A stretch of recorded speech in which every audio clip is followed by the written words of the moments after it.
Hello and welcome to the channel online Adhikari. मेरा नाम है सौरभ यादव और यहाँ पर हम लोग सीसेट के अंतर्गत मैथ और रीजनिंग के क्वेश्चन देखेंगे। 2012 से 2020 तक के 2021 तक के जो क्वेश्चन पूछे गए हैं मैथ के, जिसको आपको ज़रूर लगाना चाहिए, डर कर आपको भागना नहीं चाहिए, उन सभी प्रश्नों को यहाँ पर हम लोग देखेंगे। लेक्चर प्रयास था कि एक ही में कंप्लीट किया जाए, लेकिन क्वेश्चन की संख्या ज़्यादा है, इसलिए इसको 2 पार्ट में रखा जाएगा। ये होगा पहला पार्ट, कल दूसरा पार्ट आपको मिल जाएगा। तो चलिए शुरू करते हैं। बाकी सौरभ ऑफिशियल टेलीग्राम की लिंक डिस्क्रिप्शन में दी गई है, उसको ज्वाइन करिए। उसमें जो 150 अभी जल्दी 154 या कितने क्विज आपको फिर से भेजे गए हैं, उसके अलावा और क्विज जो हुए हैं करंट के, कम से कम आप लोग 3 महीने तक, कम से कम 3 महीने तक के जितने क्विज हुए हैं सब कर डालिए उस पर, ठीक है। तो चलिए ज्वाइन करिए, लिंक डिस्क्रिप्शन में है। चलिए शुरू करते हैं। पहला क्वेश्चन है, एक व्यक्ति अपने घर से दक्षिण दिशा की ओर 10 किलोमीटर चलता है। कहीं पर भी पेज पर जब हम इस प्रकार क्वेश्चन लगाते हैं तो सबसे पहले हमें ये बना लेना चाहिए, वो यहाँ उत्तर हो गया, यहाँ पर दक्षिण हो गया, यहाँ पर पूरब हो गया और यहाँ पर पश्चिम हो गया। ओके, यहाँ पर पश्चिम हो गया, ठीक है। तो ऊपर होता है उत्तर, यहाँ उत्तर, इधर हो गया दक्षिण, इधर हो गया पूरब, इधर हो गया पश्चिम। ओके, ठीक है। चलिए अब देखते हैं, एक व्यक्ति अपने घर से दक्षिण दिशा की ओर 10 किलोमीटर चलता है। मान लीजिए उसका घर यहाँ था, दक्षिण दिशा की ओर वो चला है 10 किलोमीटर। कितना चला? 10 किलोमीटर, ठीक। उसके बाद दक्षिण यहाँ है ना, देखिए नीचे है। फिर वह दाहिने मुड़कर 6 किलोमीटर चलता है। दाहिने मुड़ेगा, अब यहाँ पर सामने इसका चेहरा है, दाहिने मुड़ेगा तो किधर जाएगा? ये दाहिना हाथ होगा। दाहिने मुड़कर वह 6 किलोमीटर चलता है। कितना चलता है? 6 किलोमीटर, ठीक। 6 किलोमीटर चला और पुनः दाहिने मुड़ता है। अब दाहिना किधर हो जाएगा इसका? अब दाहिना देखिए इधर इसका चेहरा है, तो दाहिना इसके इधर होगा। तो अब दाहिने मुड़ेगा, दाहिने मुड़कर कह रहा है कि 10 किलोमीटर चलता है। दाहिने फिर मुड़ा और 10 किलोमीटर चला। कितना? 10 किलोमीटर। अंततः वह दाहिने मुड़ता है और 5 किलोमीटर चलता है। अंत में फिर दाहिने मुड़ रहा है और 5 किलोमीटर चला। दाहिना अब इधर मुँह है इसका, तो इधर बढ़ेगा तो आगे इधर 5 किलोमीटर और चलता है, ठीक है। वह अपने प्रस्थान बिंदु से कितनी दूरी पर है? अब चला तो यहाँ से था, है ना। अब ये देखिए, ये भी 10 किलोमीटर है, ये भी 10 किलोमीटर है ना। तो ये दोनों बराबर हो गया और इधर 6 किलोमीटर है, इधर 6 किलोमीटर है। ये 5 किलोमीटर चल चुका है, तो इधर बचा कितना? 1 ही किलोमीटर बचा ना, 1 ही किलोमीटर बचा ना। तो यही 1 किलोमीटर अपने घर से 1 किलोमीटर दूरी पर है। यहाँ पर कोई समस्या नहीं होनी चाहिए। उत्तर, दक्षिण, पूरब, पश्चिम यहाँ पर ऐसे लिखिए। उसके बाद ध्यान रहे कि मतलब किधर उसका चेहरा है, तो दाहिना किधर होगा, बायां किधर होगा, ऐसे करते जाएंगे, हो जाएगा। एक क्वेश्चन पक्का यूपी पीसीएस ज़रूर पूछता है इससे रिलेटेड। एक आध क्वेश्चन आगे और है, उसको भी देख लेंगे हम लोग, ठीक है। तो पहला क्वेश्चन हो गया। दूसरा क्वेश्चन है, श्रृंखला में यक्स का मान ज्ञात करिए। श्रृंखला में यक्स का मान ज्ञात कीजिए और श्रृंखला क्या दी गई है? 2, 6, 30, 210, यक्स 3,30,000 है ना, ये है। और इसके बाद आगे की क्या वैल्यू होगी? तो कैसे करेंगे देखिए, थोड़ा सा इसमें कैलकुलेशन बड़ा हो जाएगा। कैलकुलेशन बड़ा, जैसे कि अब देखिए 2 गुणे 3 करेंगे, 2 में मल्टीप्लाई 3 का करेंगे तो कितना हो जाएगा? 6। ओके, अब 6 का हम लोग देखिए यहाँ पर करेंगे 6 गुणे 5, 3 है, 3 से बढ़ गया 2 आगे, 6 गुणे 5, 2 गुणे 3 था, 6 गुणे 5, 2 गुणे 3 करेंगे तो 6, 6 गुणे 5 करेंगे तो 30। ओके, अब वैसे ही आगे हम करेंगे 30 गुणे 7, ये 2 बढ़ता जाएगा, 5 2 7 हो गया। ओके, अब 2 बढ़ता ही नहीं जाएगा। ये देखिए अभाज्य संख्याएं हैं जो किसी से विभाजित नहीं होती। ये 3 अभाज्य संख्या है, 5 अभाज्य संख्या है, 7 अभाज्य संख्या है ना, किसी से नहीं कटेगी। अगर हम यहीं पे अब करेंगे, हम 30 गुणे 7 कर दिए तो कितना हो जाएगा? 210, 3 7 21 यानी 210। ओके, अब आगे हम करेंगे 210 गुणे 9 नहीं लिखेंगे हम, 210 गुणे 11 अभाज्य संख्या, क्योंकि 9 जो है कि 3 से विभाजित होती है, 3 से विभाजित हो जाएगी, 3 3 के 9 हो जाएगा। 11 जो है सिर्फ और सिर्फ 11 से ही विभाजित होगी, खुद से ही। तो 210 गुणे 11 करेंगे तो हमें वैल्यू क्या प्राप्त होगी? वही जो वैल्यू है 23 यहाँ पर प्राप्त होगी, 23 10। अब 210 का गुणा 11 कर लीजिए, 210 गुणे 11 कर लीजिए। 1 हाँ, ये 0 1 2 और ये 0 1 2 कितना हो गया? 2 1 3 23 10 2310, यही x की वैल्यू है 2310, है ना, 2310 x की वैल्यू है। यही थोड़ा ध्यान देना है यहाँ पर कि ये अभाज्य संख्या है। तो 2 गुणे 3 किए हैं तो 6, 6 गुणे 5 किए हैं तो 30 आ गया, 30 गुणे 7 किए हैं तो 210 आ गया, और 210 गुणे 11 किए हैं तो 2310। ध्यान यही लगाना था। अब वैसे लोग क्या करेंगे कि 210 गुणे 9 कर देंगे, अगर तो 9 करोगे तो वो वैल्यू नहीं आएगी। 210 गुणे 9 करोगे तो 0, 9 और 18, 1890। देखिए ये देखिए दिया है 1896 वगैरह दिया है, या फिर अगर अगला क्वेश्चन होगा कहीं पर ऐसा तो वहाँ पर 1890 भी दे देंगे, जानते हुए कि मतलब यही लोग करेंगे, लेकिन वो गलत हो जाएगा। यहाँ पर अभाज्य संख्या की बात हो जाएगी, तभी अगला वाला जब हम करेंगे तभी हमें प्राप्त होगा। ओके, चलिए आगे बढ़ते हैं। अगला क्वेश्चन यहाँ पर लिखे हैं कि रिक्त संख्या ज्ञात कीजिए, रिक्त संख्या ज्ञात कीजिए। तो इसमें रिक्त संख्या कैसे ज्ञात करेंगे हम लोग, तो ये देखिए यहाँ पर 4 का गुणा 1 में करेंगे, 4 एक कम, 4 का गुणा 1 करेंगे 4 हो जाएगा। 4 का गुणा 2 में करेंगे, 4 गुणे 2 बराबर 8, 8 गुणा कितने में करेंगे 3 में, 8 गुणे 3, ये देखिए 1 2 3 ये बढ़ रहा है, 8 त्रिक 24। वैसे ही 24 गुणे 4 करेंगे तो 24 चौके 4 चौके 16, 4 दूनी 8, 1 9, 96 हो जाएगा। ओके, अब वैसे ही 96 इंटू हम 5 कर देंगे तो कितना हो जाए, 6 पच्चे 30 और 9 पच्चे 45 ना, तो कितना हो जाएगा 30 होता, 45 3 48, तो 480 हो जाएगा। वैसे ही 480 यहाँ लिख देते हैं, यहाँ 480 गुणा कर देंगे हम लोग, 5 कर चुके हैं, अब हम लोग 6 का गुणा करेंगे, 6 480 गुणे 6 कर देंगे तो 6 0 0 8 6 48, है ना, 6 चौके 24 4 28। ओके, तो यही 2880 आंसर आ जाएगा। सीधे सीधे देखिए 2880 आंसर आ गया। 4 गुणे 1 किए हैं तो 4 आ गया है, 4 गुणे 2 किए हैं तो 8, 8 गुणे 3 किए हैं 24, 24 गुणे 4 किए 96, 96 इंटू 5 किए हैं तो आ गया 480, 480 इंटू 6 किए हैं तो आ गया 2880, 2880 यहाँ पर आपका आंसर हो जाएगा। ओके, चलिए आगे बढ़ते हैं। एक लड़की 6 सितंबर 1970 को पैदा हुई, जिस दिन इतवार था, इतवार यानी संडे था, रविवार था। उसका जन्मदिन इतवार को फिर कब पड़ा होगा। अब कहने कि उसका जन्मदिन इतवार को फिर कब पड़ा होगा, तो इतवार को फिर कब पड़ा होगा, तो यहाँ पर दिए गए हैं जैसे कि आखिरी वाला देखिए 1982 है, मतलब आखिरी 1982 तक हमें जाना है। 1970 से हमको जाना है 1982 तक, है ना। तो कह रहे हैं कि जब 6 सितंबर 1970 को पैदा हुई थी तो उस दिन इतवार था, उसका जन्मदिन इतवार को फिर कब पड़ा होगा। देखिए क्या होता है, देखिए जैसे यहाँ पर अब हम लिख देते हैं 1980 अगर हम लिखते हैं तो 4 से जो वर्ष जो भी वर्ष हो, जो वर्ष 4 से पूरे तरीके से डिवाइड हो जाता है वह लीप वर्ष होता है। यानी 2020 अगर 4 से काटें तो 4 पचे 20, 4 पचे 20 यानी कट जाएगा, है ना।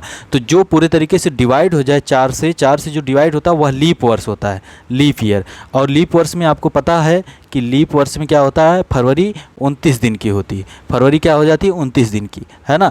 और बाकी साधारण वर्ष जो होते हैं उसमें फरवरी 28 की होती है, फरवरी 28 की होती है। तो लीप वर्ष में एक दिन बढ़ जा रहा है, एक दिन बढ़ जा रहा है। अभी इतना याद रखिए कि लीप वर्ष में एक दिन बढ़ जाता है। ओके, 29 हो जाती है फरवरी। तो साधारण वर्ष जो होगा, जैसे कि 1970 को 6 सितंबर 1970 यानी 1970 को उसका रविवार था, है ना। जब अगले वर्ष में जाते हैं 6 सितंबर 1971 को जब हम जाते हैं, 71 आप देखेंगे कि कटेगा नहीं 4 से, 71 नहीं कटेगा 4 से, तो अगले वर्ष में वही सोमवार हो जाएगा। क्या हो जाएगा, सोमवार, है ना, सोमवार हो गया। अब वहीं हम जब 72 में जाते हैं, 6 सितंबर 1972 को जब जाते हैं, याद रखिए एक दिन बढ़ जाता है, साधारण वर्ष में एक दिन बढ़ जाता है, लेकिन लीप वर्ष में 2 दिन बढ़ जाता है। तो हम इसीलिए रविवार से सोमवार किए हैं। कुछ क्वेश्चन ऐसे ही पूछ देते हैं कि 6 सितंबर 1970 को रविवार था, तो 6 सितंबर 1971 को कौन सा दिन होगा। अब यह पूछेगा 6 सितंबर 1970 को रविवार था, तो 7 सितंबर 1971 को कौन सा दिन होगा। तो आपको पता होगा कि 6 सितंबर जब 1970 को रविवार होता है, रविवार है, तो 6 सितंबर 1971 को सोमवार होगा। ये आपको याद होना चाहिए, याद कर लीजिए। अब कैसे आया क्या आया तो वो अलग चीज़ है, बाद में बताया जाएगा कभी। तो 7 सितंबर, तो जब ये सोमवार होगा तो 7 सितंबर को मंगलवार हो जाएगा, एक दिन बढ़ जाएगा ना, मंगलवार हो जाएगा। 7 की बात की है तब। उसी प्रकार से हम यहाँ जो कर रहे हैं, तो अब 1972 देखिए कट जाएगा, 4 से कट करेंगे तो 1972 कट जाएगा, यानी लीप वर्ष है। तो अब सोमवार के बाद मंगलवार नहीं, सोमवार के बाद ऐसे मंगलवार होता है नॉर्मल वर्ष में, लेकिन लीप वर्ष ये हो जा रहा है, 4 से पूरे तरीके से डिवाइड हो जा रहा है। तो सोमवार के बाद मंगलवार के बाद बुधवार यहाँ पर लिखेंगे। क्या लिखेंगे? बुधवार, क्योंकि फरवरी एक दिन बढ़ गई यानी 29 की हो गई, एक दिन एक्स्ट्रा हो गया। ओके, अब 6 सितंबर 1973 को भी क्या होगा? साधारण वर्ष है, तो बुधवार के बाद बृहस्पतिवार। ओके, और 6 सितंबर 1974 को क्या होगा? बृहस्पति के बाद 4 से कटेगा, 1974 4 से कटेगा क्या? 4 से कटेगा, 4 से काट के देखिए कट रहा है क्या? तो कटेगा नहीं। 1974 4 से 4 चौके 16 कट करके देखते हैं, 16 बचा 37, 4 सत्ते 28, 4 आठे 32, 4 9 36, है ना। फिर 1 बच गया 14, 4 3 12, नहीं कटेगा, यानी यह लीप वर्ष नहीं है। 1974 नहीं कटेगा। ओके, तो यह लीप वर्ष नहीं है, तो नॉर्मल 1 के बाद आगे बढ़ जाएगा, बृहस्पति के बाद शुक्रवार हो जाएगा, ऐसे ही करते जाएंगे। 74 के बाद 75 भी नहीं कटेगा, शुक्रवार के बाद शनिवार हो गया। ओके, 76 जो करेंगे, 76 देखिए 76 लीप वर्ष है, ये कट जाएगा पूरे तरीके से, 4 से कट जाएगा, तो 76 लीप वर्ष है, तो उस दिन रविवार है। शनिवार के बाद नहीं, शनिवार के बाद सोमवार हो जाएगा, है ना, 2 दिन बढ़ेगा, लीप वर्ष में 2 दिन बढ़ जाएगा। ऐसे ही जब हम आगे करते चले जाएंगे तो 1980 जो होगा, 1980 को क्या हो जाएगा? शुक्रवार हो जाएगा। 1980 जो है पूरी तरीके से कट जाएगा, तो वो भी लीप वर्ष होगा, 2 बढ़ता जाएगा। तो कुल मिला के ऐसे ही आगे करते चले जाएंगे। देखिए यहाँ पर वैल्यू ज़्यादा हो गई है, मतलब हमें 1982 तक पहुँचना है, तो 1982 तक में ऐसे ही आप बढ़ते चले जाइएगा। जिसमें लीप वर्ष हो, जो पूरे तरीके से 4 से कट जाए, वहाँ पर 2 दिन बढ़ा दीजिएगा, और साधारण वर्ष में सीधे अगले वर्ष में 1 दिन बढ़ाइएगा। अगर शनिवार है तो अगले वर्ष में रविवार हो जाएगा, और अगर यहीं पर लीप वर्ष हो जाए, शनिवार है, अगला वर्ष लीप वर्ष है, तो रविवार, शनिवार के बाद रविवार और सोमवार, यानी 2 दिन बढ़ जाएगा, सोमवार हो जाएगा, ये याद रखिएगा। और इसका आंसर यहाँ पर जो है कि सी होगा। 1981 में फिर से क्या पड़ेगा? इतवार यानी रविवार पड़ेगा, उसका बर्थडे पड़ेगा। एक लड़की जो है 6 सितंबर 1970 को जो पैदा हुई थी। ओके, इसमें आपको कोई समस्या तो होनी नहीं चाहिए, क्योंकि जो इसी प्रकार से ये लगता है। तो आपको बस यही याद रखना है कि जो लीप वर्ष होगा वहाँ पर 2 दिन बढ़ा देंगे। जो साधारण वर्ष होगा, मान लीजिए 1971 होगा, जैसे हमने बताया कि 1970 में संडे था, ठीक है। 1970 में अगर 6 सितंबर को संडे था, तो साधारण वर्ष 1971 में हो जाएगा मंडे, यानी सोमवार हो जाएगा, है ना, सोमवार हो जाएगा। और लीप वर्ष होगा तो 2 दिन बढ़ जाएगा। इस चीज़ को याद रखिएगा, और याद रखे रहेंगे तो यह आपको बहुत काम दे देगा, ठीक है। चलिए अगला क्वेश्चन देखते हैं। लुप्त संख्या बताइए। ये बहुत आसान क्वेश्चन है। इस प्रकार के क्वेश्चन को थोड़ा सा दिमाग लगाने की आवश्यकता होती है एग्जाम में। अगर थोड़ा सा आपने लगा दिया दिमाग तो आपका सही हो जाएगा। जैसे यहाँ पर लिखा है कि 24 दूनी 48, 36 दूनी 72, वैसे ही यहाँ पर 108 किसका हो जाएगा? 54 दूनी 108, 54 दूनी 108 ही होगा ना। तो 54 दूनी 54 का 2 से गुणा कर देंगे तो 4 दूनी 8, 5 दूनी 10, 108 हो जाएगा। देखिए बहुत आसान था। 24 दूनी 48, 36 दूनी 72, 54 दूना 108। ओके ठीक है। अब यहाँ पर लिखा है कि प्रश्न चिन्ह के स्थान पर कौन सी संख्या आएगी। प्रश्न चिन्ह के स्थान पर कौन सी संख्या आएगी। देखिए क्या किया गया है, ये 3 के बाद कामा लगा है, 3 के बाद कामा लगा है, 3 यहाँ पर है, फिर यहाँ कामा हो जाएगा।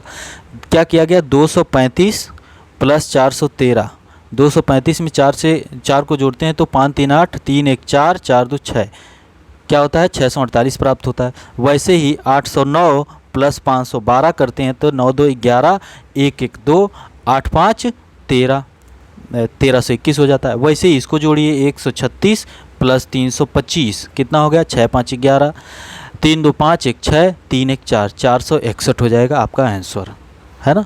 तो आसान है, क्वेश्चन आसान ही होते हैं, ज़्यादातर आसान होते हैं, और अगर थोड़ा सा दिमाग लगाया जाए तो हो जाता है। ये सब रीजनिंग है, मैथ भी है, रीजनिंग दोनों चल रहा है। ओके, यहाँ तक कोई समस्या नहीं होनी चाहिए आपको, ठीक।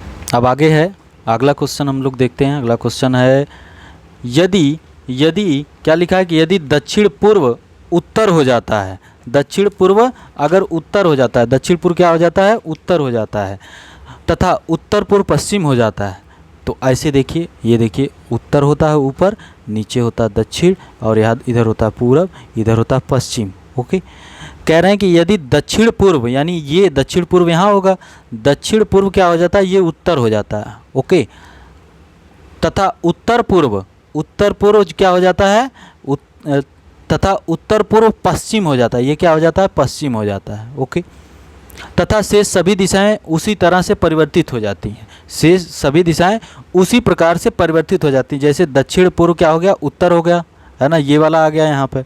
वैसे ही यहाँ पर उत्तर पूर्व हो गया, पश्चिम आ गया, ये वाला आ गया। ओके, वैसे ही और इस साइड भी क्या हो जाएगा, इधर क्या हो जाएगा, ये उत्तर हो गया, ये पश्चिम हो गया, तो इधर क्या हो जाएगा, दक्षिण हो जाएगा, और इधर क्या हो जाएगा, इधर उत्तर पश्चिम दक्षिण पूरब हो जाएगा, है ना, इधर पूरब हो गया।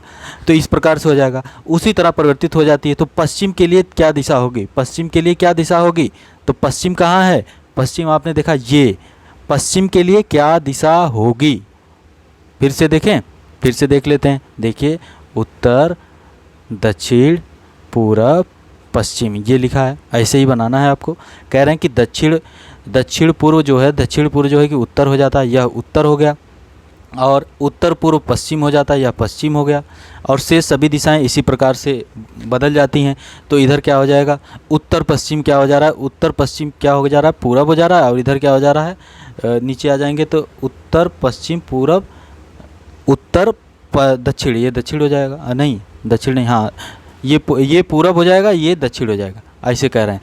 तो उसी प्रकार परिवर्तित हो, पश्चिम के लिए क्या दिशा होगी, पश्चिम के लिए कौन सी दिशा हो जाएगी भैया, तो ऐसे ही घुमा के किए हैं, ऐसे ही मतलब थोड़ा सा इधर क्लियर लिख देंगे आप, तो आपको मिल जाएगा दक्षिण पूर्व, पश्चिम के लिए दक्षिण पूर्व दिशा हो जाएगी। ठीक है, तो ये उसी प्रकार से क्वेश्चन है, जैसे हम लोगों ने पिछला अभी देखा था एक, उसी प्रकार से एक दिशा वाला इस प्रकार का क्वेश्चन आपको जरूर मिलेगा एग्जाम में, है ना।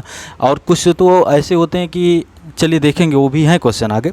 यहाँ पर क्वेश्चन है कि शीला मीना से बड़ी है, शीला जो है, शीला मीना से बड़ी है, शीला जो है मीना से बड़ी है, शीला मीना से बड़ी है, अब मीना यहाँ होगी, है ना, मीना छोटी है उससे, शीला मीना से बड़ी है। कामिनी नलिनी जितनी बड़ी है, कामिनी जो है नलिनी जितना बड़ी, यानी कामिनी और नलिनी जो है कि बराबर हैं, कामिनी और नलिनी जो है कि बराबर हैं, है ना, ये दोनों बराबर हैं।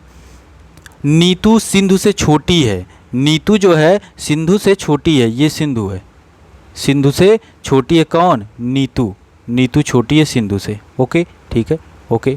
यहाँ पर कौन कौन थी, कामिनी और नलिनी, ये दोनों बराबर हैं, कामिनी और नलिनी। जो नलिनी के बराबर है, नीतू सिंधु से छोटी है जो नलिनी के बराबर है, यानी ये नलिनी, कामिनी और नलिनी बराबर हैं, और नीतू जो है कि सिंधु से छोटी है, ये दोनों तीनों बराबर हो गई, ये तीनों। सिंधु को अभी इधर रखिए, ओके।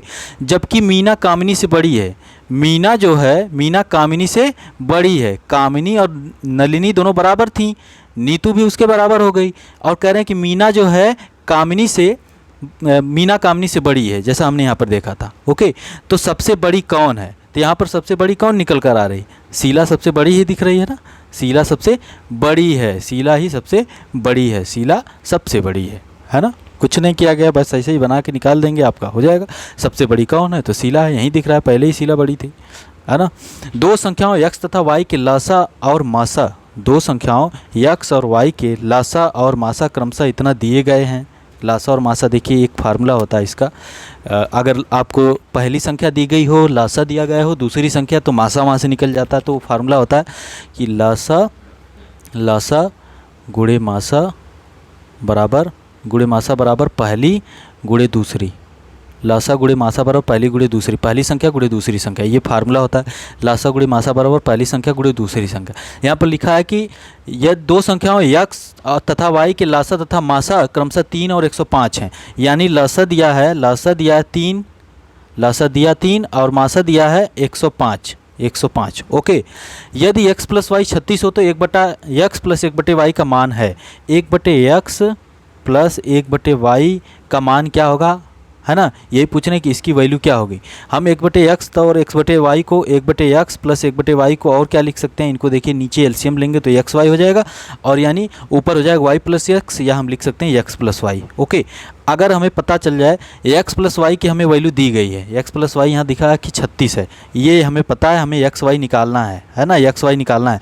तो xy कैसे निकालेंगे, देखिए ये फार्मूला लग जाएगा, लासा दिया 3, इसी फार्मूले में लासा की वैल्यू और मासा की वैल्यू रख रहे हैं, इसी फार्मूले 3 गुणे 105 बराबर पहली गुणे दूसरी, पहली x है दूसरी y है, यानी xy हो गया। एक्स वाई बराबर हमें 105 गुणे 3 कितना हो जाएगा 105, 105 ऐसे ही रहने दीजिए।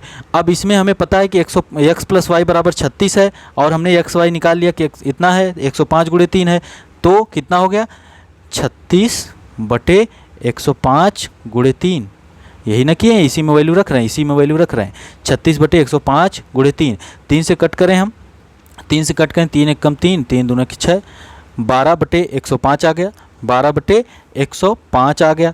और वैसे भी हम इसको और कट करेंगे तो और छोटा हो जाएगा, 12/105 होगा तो इसको कट करेंगे तो 3 से कट करिए, 3 त्रिक का 9, हाँ 3 चौके 12 है ना, कितना है 12/105 बचा है नीचे, 3 से कट करेंगे कितना हो जाएगा 3 चौके 12, 3 त्रिक का 9 और ये हो जाएगा 1 बचा 15, 3 बचे 15, यानी 4/35 आ जाएगा और 4/35 आपका आंसर है।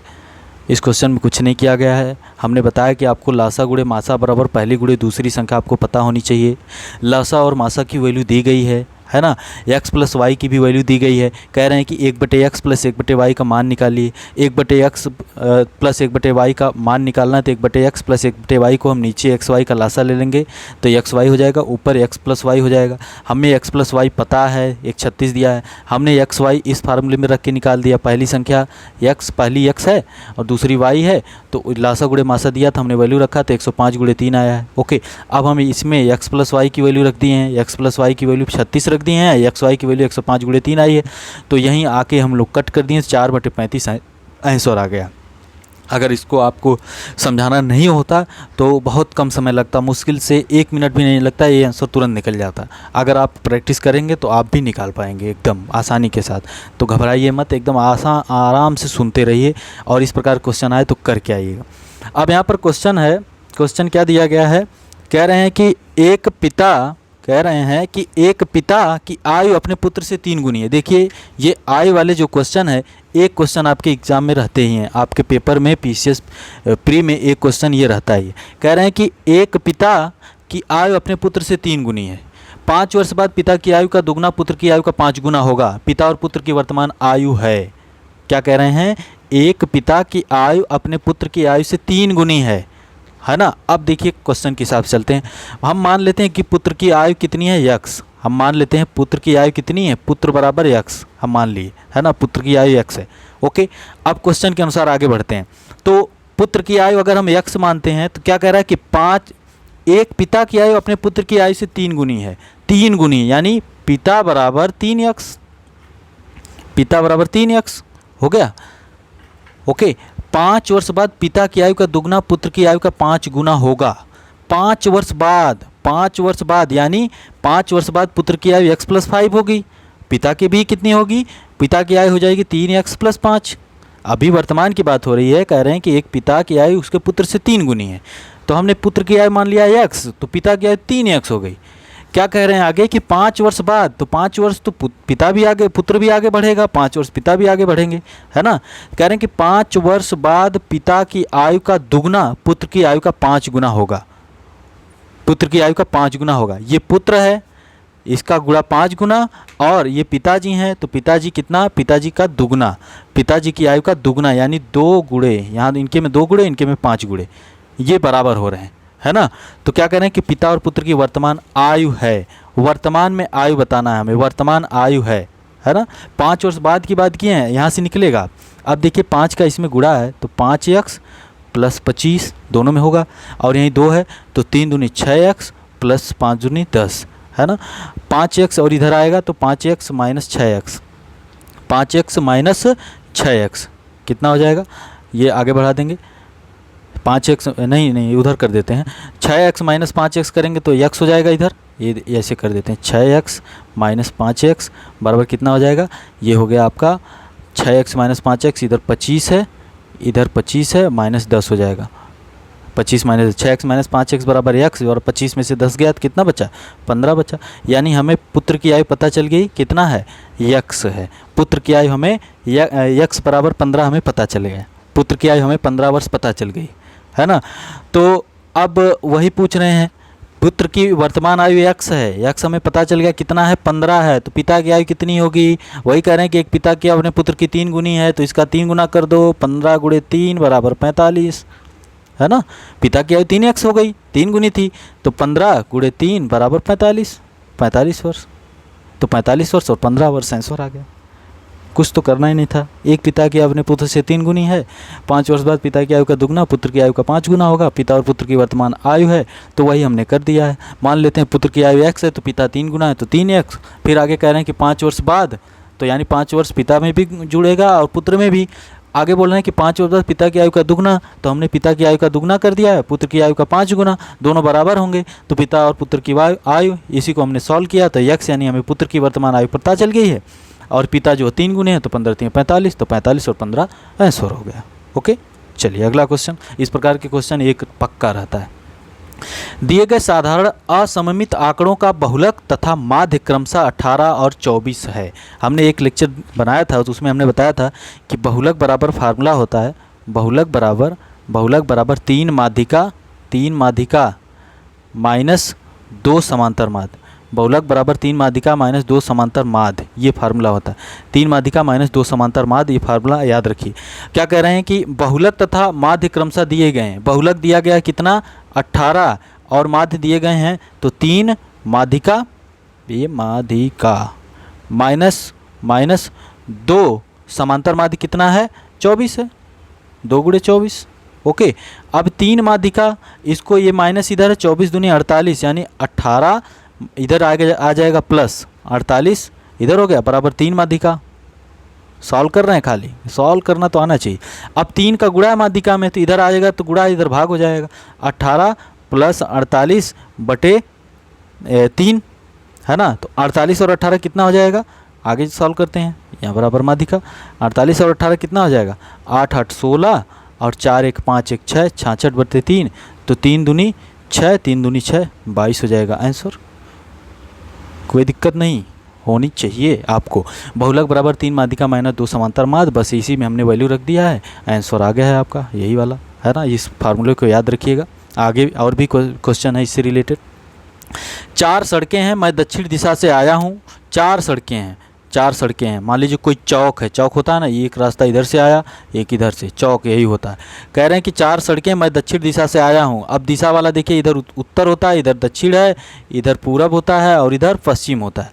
4 सड़कें, मैं दक्षिण से आया हूँ, मतलब मैं इधर से आया हूँ, यहाँ पहुँचता हूँ, सड़क के बीच में खड़ा हो गया। अब दूसरी पेन बदलते हैं।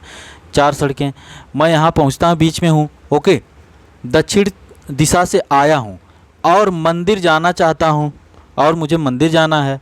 अब मैं यहाँ चौक पे पहुँच गया, एक दक्षिण से तो आया, चौक पे पहुँचा, यहाँ पर मंदिर जाना, कंफ्यूज हूँ, कोई है ही नहीं पूछने वाला, गूगल भी गलत सलत बता रहा। दाहिनी ओर की सड़क मुझे काफ़ी हाउस से दूर ले जाती है।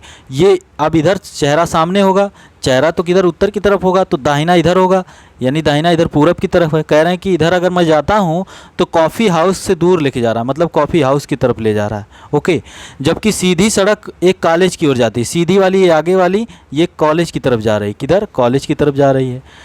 तो मंदिर किस दिशा में है, बचा एक ही रास्ता, ये वाला बच गया, यानी मंदिर किधर है, पश्चिम दिशा में बचा एक, तो मंदिर किस दिशा में, पश्चिम में। ये भी दिशा वाला क्वेश्चन है ना, थोड़ा सा बदले हैं लेकिन पूछे वही हैं।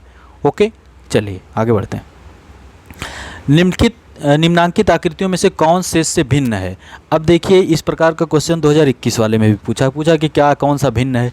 देख के नहीं लग रहा आपको कि ये भी गोला है तो उसके अंदर छोटा बच्चा गोला, ये त्रिभुज है उसके अंदर एक बच्चा त्रिभुज, ये देखिए ये ऐसे है सेम है तो ऐसे ही सेम है, और यहाँ क्या है बड़ा वाला है तो बीच में छोटा वाला है, तो भिन्न तो यही है, अलग तो यही दिख रहा है ना। ठीक है, चलिए, ये तो वैसे भी आपको आना ही चाहिए। हाँ, ये अच्छा क्वेश्चन है, बड़ा क्वेश्चन देखने में लग रहा, बहुत बड़ा लग रहा है, और देख के कुछ लोग डर के भग जाते हैं कि अरे हमसे हमारे बस की बात है नहीं है, पहले ही हार जाते हैं। लेकिन क्वेश्चन बहुत आसान है। क्या कह रहे हैं कि एक रेलवे स्टेशन के पूछताछ कार्यालय से किसी यात्री को बताया गया कि 15 मिनट पहले दिल्ली के लिए एक ट्रेन जा चुकी थी। कह रहे हैं कि 15 मिनट लेट हो गए आप, 15 मिनट पहले दिल्ली के लिए एक ट्रेन जा चुकी है। ओके, ये पहला बात हो गई, जा चुकी थी, परंतु 45 मिनट बाद दिल्ली के लिए ट्रेन छूटती है। कह रहे हैं कि प्रत्येक 45 मिनट में दिल्ली के लिए एक ट्रेन जाती ही है ना। एक ट्रेन जो है कि अभी 15 मिनट पहले निकल चुकी है, 45 मिनट में दिल्ली के लिए ट्रेन जाती ही है ना, छूटती है यहाँ से। तो अगली ट्रेन 8:30 बजे रात्रि को छूटेगी, अगली ट्रेन 8:30 बजे छूटेगी, कह रहे हैं कि अगली ट्रेन 8:30 पे जाएगी, 15 मिनट पहले आए होते तो आप उसी से पकड़ लिए होते, यानी 8:30 पर छूटेगी अगली ट्रेन। ओके, यानी कि कब बताया गया कि 7:45 पे उनको बताया गया, मतलब 7:45 पे इसके पहले वाली ट्रेन निकल चुकी है ना। अगली ट्रेन रात्रि 8:30 पे छूटेगी, उस यात्री को उक्त सूचना कितने बजे दी गई। अब कह रहे हैं कि अगली ट्रेन 8:30 बजे छूटेगी और आप पहुँचे हैं तो 15 मिनट लेट हो गए थे आप, जिसकी वजह से आप पहुँचे हैं तो 8 बज रहा था। कितना बज रहा था? 8 बज रहा था, है ना। और बता रहे हैं कि अगली ट्रेन 8:30 पर छूटेगी, 7:45 पे एक ट्रेन निकल चुकी है और प्रत्येक 45 मिनट पे एक ट्रेन दिल्ली के लिए जाती ही है ना। तो आपको 8 बजे ही बताया गया, यही क्वेश्चन पूछा कि उक्त सूचना कितने बजे दी गई, तो 8 बजे रात्रि में ही दी गई, क्योंकि रात्रि की ही बात हो रही है। अगली ट्रेन 8:30 रात्रि में, 8 8:30 रात्रि। ओके, ठीक है। तो यही क्वेश्चन है, देखिए कितना आसान क्वेश्चन था, कुछ नहीं इसमें करना था, बस देख के डर लग जाएगा, बड़ा क्वेश्चन है, पढ़ते ही नहीं है लोग, बहुत ऐसे लोग हैं कि पढ़ना ही नहीं चाहते, पहले ही डर जाते हैं, है ना। तो डरना नहीं है। चलिए आगे बढ़ते हैं। अब देखिए ये वही वाला क्वेश्चन जो हमने बताया, 18/9/1977 का दिन रविवार था। 18/9/1977 का दिन रविवार था। इस तिथि को एक जोड़े का विवाह हुआ था। मान लीजिए आपका विवाह हुआ था। अगले 15 वर्षों में रविवार को कितनी वैवाहिक वर्षगांठें पड़ेंगी। अब कह रहे हैं कि अगले 15 वर्ष यानी 1977 से 15 साल आगे तक कब आपका जो है कि सालगिरह जो है वो आपकी पड़ेगी संडे को। यही क्वेश्चन है ना। तो सेम उसी प्रकार से करना जैसा हमने पीछे बताया, लेकिन थोड़ा सा ध्यान रखना, लिखना पड़ेगा। इसमें आपको थोड़ा सा लिखने की आवश्यकता होगी। तो आप देखेंगे 77, 78, 79, 80, 80 में लीप वर्ष होगा, 1980 में लीप वर्ष होगा, उसके बाद 1984 में लीप वर्ष होगा, फिर उसके बाद 1988 में लीप वर्ष होगा, फिर उसके बाद 1992 में लीप वर्ष होगा, 1992 में लीप वर्ष होगा। ये लीप वर्ष जब होगा तो आपको 2 दिन बढ़ा देना है, 2 दिन बढ़ा देना। कितने दिन? 2 दिन बढ़ा देना। और बीच में जो साधारण वर्ष हैं, 1977 को कौन सा रविवार था, उसी दिन 1978 को सोमवार होगा, है ना, सोमवार होगा। 1979 79 में कौन सा होगा, मंगलवार होगा। लेकिन जब बीच में पहुंचेंगे आप 79 में मंगलवार और 80 में 2 दिन बढ़ेगा, तो मंगलवार की जगह आगे बढ़ेंगे तो बुधवार नहीं लिखेंगे, बृहस्पतिवार हो जाएगा, बृहस्पतिवार आगे बढ़ेंगे, है ना। ऐसे ही आगे करते चले जाएंगे, जहाँ पर लीप वर्ष है वहाँ 2 दिन जोड़ते चले जाएंगे, तो जो है कि हमें पता चलेगा कि रविवार 2 बार मिलता है, इनको 2 बार पड़ता है, रविवार 2 बार पड़ता है। 1983 में रविवार पड़ता है और 1988 में रविवार पड़ता है, तो 2 बार रविवार पड़ता है। कोई दिक्कत यहाँ पर नहीं होनी चाहिए। इस प्रकार के क्वेश्चन में थोड़ा सा आपको लिखना पड़ेगा, इस प्रकार से लिखना होगा, सही से बहुत ध्यान देके लिखेंगे। लीप वर्ष काटना आना चाहिए कि जो लीप वर्ष होता है, जैसे कि 1980 है, ये लीप वर्ष है। क्यों लीप वर्ष है? क्योंकि 4 से जब इसको डिवाइड करते हैं तो 4 चौके 16 बचा 38, 38 बचा ना, 4 चौके 16, 38 बता, तो 4 सत्ते 28, 4 8 32, 4 9 36, है ना। तो 4 9 36, फिर यहाँ पर 2 बचा यानी 20 हो गए, तो 4 5 20 पूरे तरीके से कट जा रहा है। जो कट जाता है 4 से वह हो जाता है लीप वर्ष। और लीप वर्ष में क्या होता है, फरवरी 28 की नहीं, फरवरी 29 की होती है, इसीलिए एक दिन एक्स्ट्रा और जोड़ा जा रहा है ना। तो इस प्रकार का क्वेश्चन आप कर ले जाओगे, गारंटी हमारी कि अगर आएगा क्वेश्चन इस प्रकार का तो आप कर ले जाओगे। ओके, ठीक है। चलिए अगला देखते हैं। कोई दिक्कत इसमें तो आपको नहीं होनी चाहिए, हमारे हिसाब से तो नहीं होनी चाहिए। अब देखिए यहाँ पर है, यदि किसी घड़ी में समय 12:15 बजे का है और घंटे वाली सुई पूर्व की ओर इंगित करती है। देखिए घड़ी इस प्रकार से होती है ना, गोल सी। यहाँ पर 12 बजता है, यहाँ पर क्या होता है 9 बजता है, और यहाँ पर क्या 9 12 1, अरे यहाँ पर 3 है, यहाँ पर 6 है और यहाँ पर 9 है ना। ऐसे होती है घड़ी, है ना। घड़ी तो देखे ही होंगे आप लोग। ये पूरा जो होता है 360 डिग्री होता है पूरा। अगर पूरा हम ऐसे बात करते हैं 360 डिग्री होता है। ओके, और अगर ऐसे होती तो 180 डिग्री होती है। और इधर बीच में देखेंगे तो 12 के बाद 1 फिर 2, है ना। जब ये पूरा 180 डिग्री है, ये पूरा 180 डिग्री है ना। तो ये होगा कितना, ये कितना हो जाएगा 90 डिग्री। और 90 को 3 भागों में बांट देंगे तो 30-30 हो जाएगा। यानी कि 12 से 1 बजे के बीच में कितना हो जाता है 30 डिग्री होता है, 30 डिग्री होगा, है ना। तो 12 से 1 के बीच में 30 डिग्री हो रहा है। और 12 से 1 के बीच में कितना मिनट आप देखेंगे तो मिनट जो होता है वो 5 होते हैं, 5 मिनट होता है, 5 मिनट होता है ना। तो 5 मिनट होता है, यानी 1 मिनट बराबर कितना मिनट वाली सुई जाएगी 6 डिग्री। 30 है, 5 है, 30 से भाग देंगे 6 डिग्री, याद रखिएगा, ये बता रहे हैं, इस क्वेश्चन में वैसे लगेगा नहीं। 1 मिनट बराबर 1 मिनट जब आगे बढ़ती है तो 6 डिग्री आगे बढ़ती है मिनट वाली सुई। लेकिन वही घंटे वाली सुई जब 1 घंटा आगे बढ़ती है, 1 घंटा बढ़ेगी तब कितना आगे बढ़ती है? 1 घंटा जब घंटे वाली आगे बढ़ती है तो 30 बढ़ती है ना।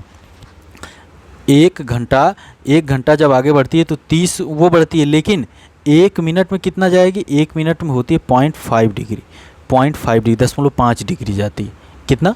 0.5 डिग्री आगे बढ़ती है घंटे वाली सुई। 1 मिनट में कितना आगे बढ़ती है? 0.5 डिग्री। मिनट वाली 1 मिनट में 6 डिग्री आगे बढ़ती है ना। कोई समस्या नहीं होनी चाहिए यहाँ तक।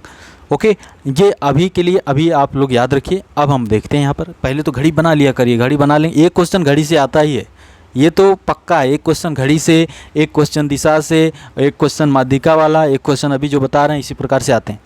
कह रहे हैं कि यदि किसी घड़ी में समय 12:15 बजे का है, घड़ी बनाएं। कह रहे हैं 12:15 बज गया, 12 बजा और 12:15 यानी ये 15 पे, यहाँ पर 3 पे आ गई। 12:15 ये मिनट वाली है, घंटे वाली। ओके, 12:15 बजता है और घंटे वाली सुई पूर्व की ओर इंगित करती है। अब कह रहे हैं घंटे वाली सुई ऐसे कभी पेज पे बनाते हैं तो इधर उत्तर होता है, इधर दक्षिण होता है, इधर पूरब होता है और इधर पश्चिम होता है। ओके, तो कह रहे हैं कि घंटे वाली सुई उत्तर की तरफ ना होकर पूरब की तरफ है। यानी घड़ी को उठा के हमने ऐसे रख दिया, तिरछे रख दिए हैं। कोई लड़का गया, बच्चा होते हैं, बच्चे इधर उधर करते हैं, तो 3 ऐसे। कह रहे हैं घंटे वाली सुई इधर इंगित कर रही, पूरब इंगित कर रही है। तो मिनट वाली सुई की विपरीत दिशा कौन सी होगी? अब मिनट वाली ऐसे 3 ऐसे उल्टे हो गया, तो ऐसे जब हम मिनट वाली किए, ये देखिए घंटे वाली इधर 12 वाली आ गई पूरब की तरफ और ये मिनट वाली दक्षिण की तरफ आ गई, तो इधर कौन सी दिशा ऊपर हो जाएगी? ये उत्तर दिशा हो जाएगी, ये उत्तर हो जाएगी ना, ऊपर उत्तर दिशा हो जाएगी। यही आंसर है। इसमें तो आसानी क्वेश्चन था, है ना। चलिए, निम्न सारणी में लुप्त अक्षर ज्ञात करिए। हमने और भी लेक्चर जो लिए थे उसमें हमने बताया था कि 1 से 26 ही होते हैं ना सब कुछ, उसमें ABCD A to Z तक 26 होते हैं। तो हमने बताया था कि EJOT होता है, EJOTY, आपको आसानी से याद करने के लिए। E 5 पे होता है, J 10 पे होता है, O 15 पे होता है, T 20 पे होता है, Y 25 पे होता है। ओके, कह रहे हैं कि इसमें ज्ञात करिए। तो 9 8 कितना होता है? 17। 9 8 17 होता। O के बाद P और Q, यानी 15 पे O है तो 16 P 17 Q। ओके, 17 Q ये लिखे हैं। वैसे ही लिखें कि 3 2 5, 5 पे तो E होता है, पता ही है कि E है। वैसे ही 5 4 9, 9 पे क्या होता है? जब 10 पे J है तो E F G H I होगा 9 पे, I यहाँ पर है। तो कह रहे हैं 7 6 13 पे कौन होगा? तो 10 पे आपको पता है J है, तो 11 पे क्या होगा? K L M। 11 पे कौन सा हो जाएगा? 11 पे कौन सा हो जाएगा? हाँ, 7 6 13, 13 पे कौन सा हो जाएगा? 10 के बाद 11 आ गया K, 10 J है, J के बाद K, फिर L M हो जाएगा 13 पे, M हो जाएगा 13, यानी वैल्यू यहाँ पर मतलब 13 हो रहा है इनको जोड़ने पर, और वैल्यू यहाँ पर हो जाएगी M हो जाएगा। यही M आपका आंसर हो जाएगा। इसमें तो कोई दिक्कत नहीं होनी चाहिए। EJOT याद रखिए, टोटल 26 होते हैं और 9 8 17 के, 17 पे Q है, 3 2 5, 5 पे E है, 5 4 9 पे I है, 7 6 13 पे हो जाएगा आपका M। ओके, ठीक है। ऐसे क्वेश्चन एक आध रहते ही हैं। अब यहाँ पर क्वेश्चन दिए हैं कि 6 11 18 27, 6 11 18 27 38 और 66 बीच में कह रहे हैं कि लुप्त संख्या ज्ञात करो। लुप्त संख्या बताइए भैया कि लुप्त संख्या कौन सी है। इस प्रकार के कई क्वेश्चन आपके एग्जाम में मिलते हैं। कई का मतलब 2-4 क्वेश्चन तो यहाँ पर होते ही हैं। 1 सेकेंड रुके, हाँ तो चलिए देखते हैं। अब देखिए 6 लिखा है, 11 18 27 38, थोड़ा सा ही दिमाग लगाना है। देखिए क्या है, 6 + 5 = 11 हो गया, 11 हो गया। वैसे ही 11 + 7 कर दिए हैं, 2 बढ़ा रहे हैं, 18 हो गया। वैसे ही 18 + 9 कर दिए हैं, 18 + 9 कर दिए हैं तो कितना हो गया? 18 9 कितना हो जाएगा? 27, ये 27 हो गया। अब क्या किए हैं? 27 + 9 2 11 कर देंगे, 11 कर देंगे कितना हो जाएगा? 7 1 8 और 2 1 3, 38 हो गया। वैसे ही 38 + 13 कर देंगे तो कितना हो जाएगा? 8 3 11, 3 1 4 1 5, 51 हो जाएगा। यही आंसर है।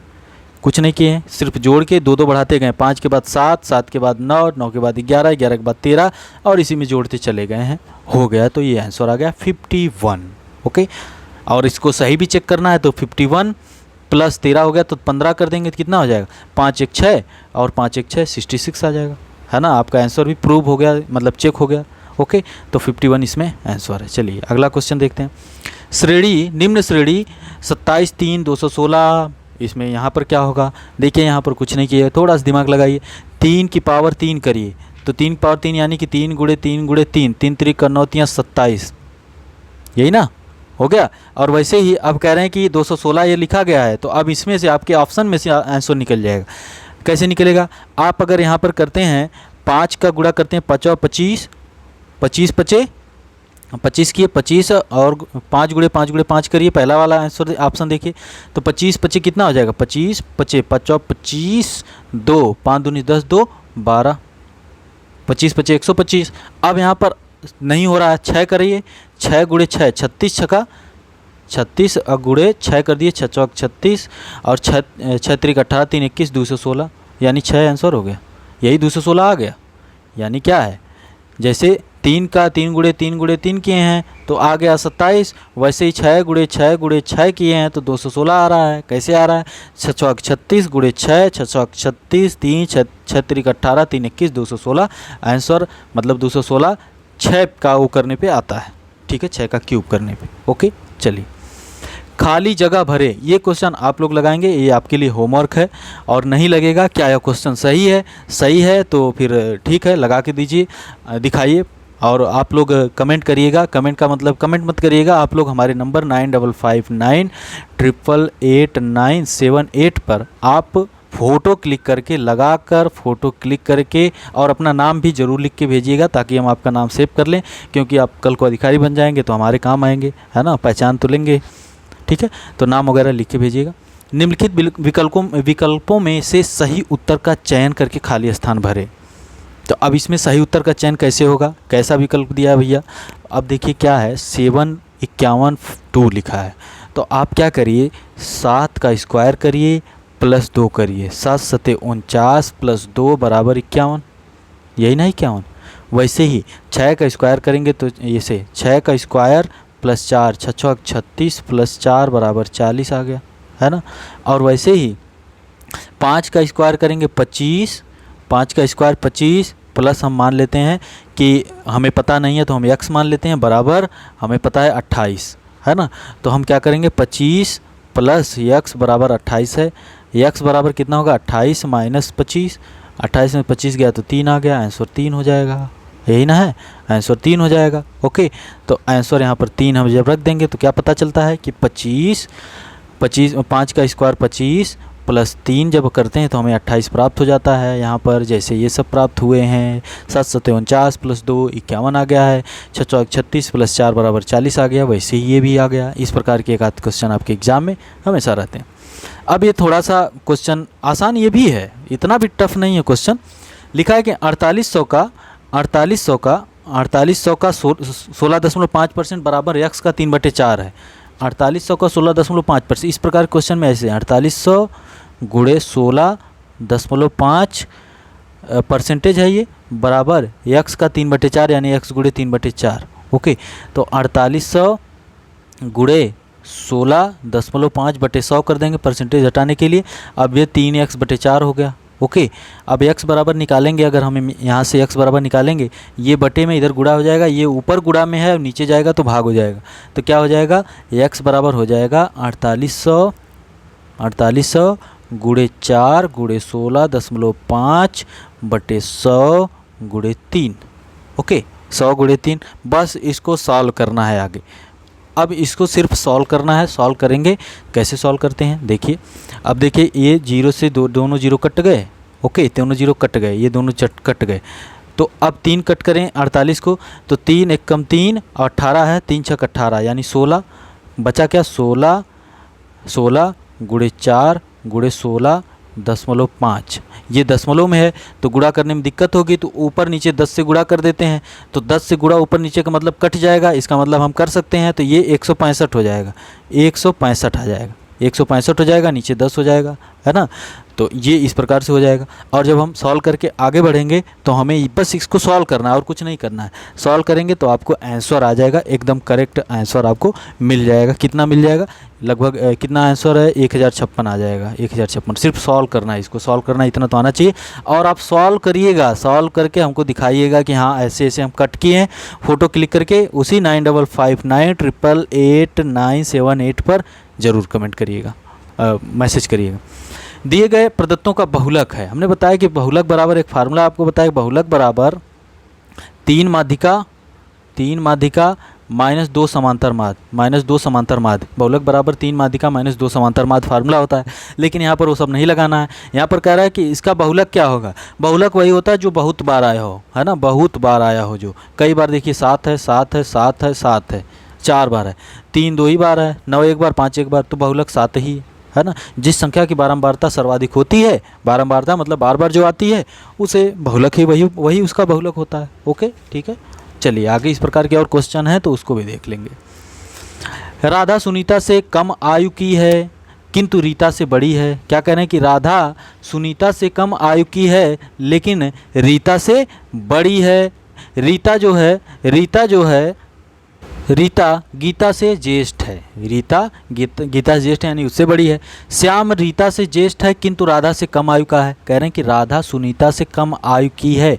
राधा जो है सुनीता से कम आयु की है, इसका मतलब सुनीता बड़ी है किससे, राधा से, है ना। सुनीता बड़ी है, और ऐसे एक क्वेश्चन किए थे, सुनीता बड़ी है किससे, राधा से। यहाँ पर राधा है। ओके, आगे, किंतु रीता से बड़ी नहीं है।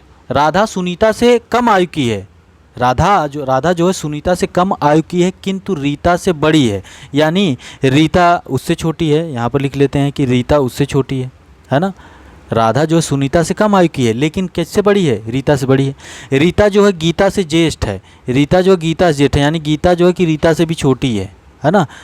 श्याम रीता से ज्येष्ठ है। श्याम जो है रीता से बड़ा है। श्याम यहाँ पर आ गया है, श्याम जो है रीता से बड़ा है। ओके, किंतु राधा से कम आयु का। अब राधा से कम आयु का, तभी श्याम यहाँ बीच में आ गया, है ना। श्याम है ये, श्याम रीता गीता राधा सुनीता। आगे क्या कह रहे हैं कि सबसे अधिक कम आयु का कौन है। सबसे अधिक कम आयु का कौन है, मतलब सबसे कम आयु का कौन है, तो गीता बेचारी सबसे छोटी है ना। गीता सबसे छोटी है।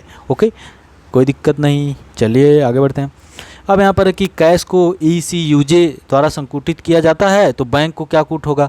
देखिए लिखा कि CASH, वैसे ही ECUJ, तो C के बाद D + E +2 कर दीजिए। A के बाद +2 करेंगे तो क्या हो जाएगा BC। S के बाद TU, है ना, तो +2 यहाँ भी। H के बाद IJ +2 यहाँ भी। वैसे ही बैंक को क्या करेंगे, बैंक को B का 2 करेंगे तो BCD, A का 2 करेंगे तो C, N का क्या करेंगे MN, यल JKL MNOP यानी P हो जाएगा। K के बाद KLM, M हो जाएगा DCPM। ये आंसर हो गया, है ना। ये तो बहुत आसान है। चलिए, किसी कक्षा में मोहन योग्यता में शीर्ष से 15वें स्थान पर है। कह रहे हैं कि मोहन योग्यता में शीर्ष से 15वें स्थान पर है। ओके, तथा नीचे से 50वें स्थान पर है। नीचे से, इधर से तो 15वें पे आ रहा है, लेकिन नीचे से इधर से 50वें स्थान पर है ना। ऐसे 50वें स्थान पर, नीचे से 50वें स्थान पर, नीचे से 50वें स्थान पर।